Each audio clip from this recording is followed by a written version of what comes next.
नाज़रीन सॼी सिंध जी हैदराबाद में भी सख़्त गर्मी की लहर जारी है। कहर की गर्मी और ड्रिगी लोड शेडिंग सबब शहरी बिटे अज़ाब में मुब्तला आहिनि।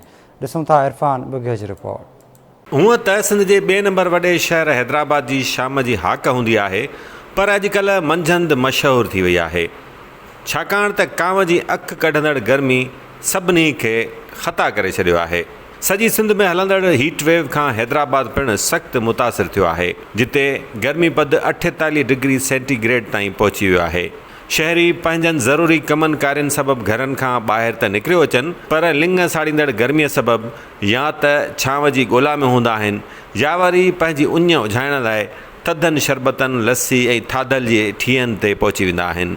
6 ॾींहं जेकी गर्मी हैदराबाद में जंहिंजो ॿुधायो वियो आहे, शदीद गर्मी आहे। ॾाढा माण्हू परेशान आहिनि। बुज़ुर्ग जेके आहिनि उन्हनि जे लाइ वधीक परेशानी जो मसइलो आहे गर्मीअ में। इन में आवाम कोशिश इहा करे त पाणी पीए ऐं पंहिंजे पाण जेको आहे सो मथे के ढके हले, आलो करे मथो हले, टुआल मथा खणी हले। गर्मी को मद्देनज़र रखते हुए हैदराबाद के अंदर लोड शेडिंग की बहुत ज़्यादा बदतरीन सूरत हाल है, जिसके अंदर 2 घंटे लाइट आ रही है और 2 घंटे जा रही है।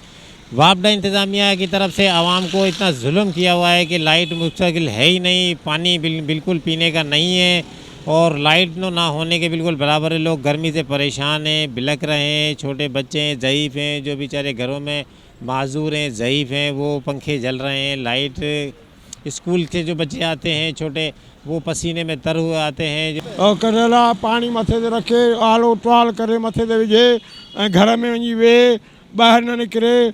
उन खां पोइ गर्मी में ॿाहिरि निकिरे थो त माण्हू बेहोश थियो किरियो पन। तंहिं करे महिरबानी करे आवाम खे अपील आहे त घर में पंहिंजो वञी वेहनि।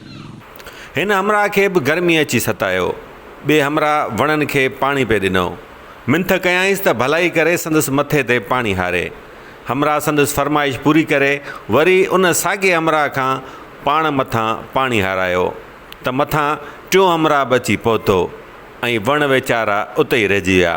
कैमरामैन यासिर कुरैशी सां गॾु इरफान अली बुगियो, आवाज़ न्यूज़ हैदराबाद।